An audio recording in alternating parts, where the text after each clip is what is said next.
and an address to the high-level event at the 80th session of the UN General Assembly. Ladies and gentlemen, today, the world is in a state of escalating major conflict between NATO and Russia. And I propose to conclude a peace treaty between NATO and Russia. NATO should.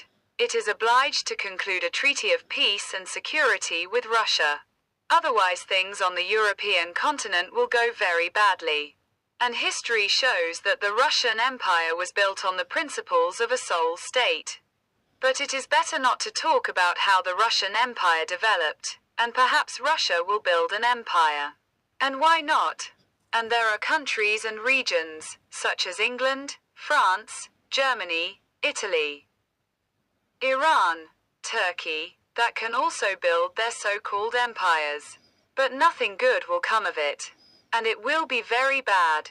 And if NATO is afraid of Russia, NATO must conclude a peace treaty with Russia, taking into account the interests and security of Russia, and involve the UN Secretary-General and the UN General Assembly in a peace treaty with Russia, and again.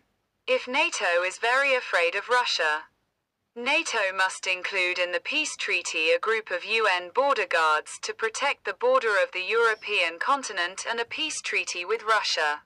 NATO will ensure the adoption by the UN Security Council of a peace treaty between Russia and NATO with the participation of permanent and non-permanent members of the UN Security Council. And listen to me, my dear and beloved friends, war is like a wolf.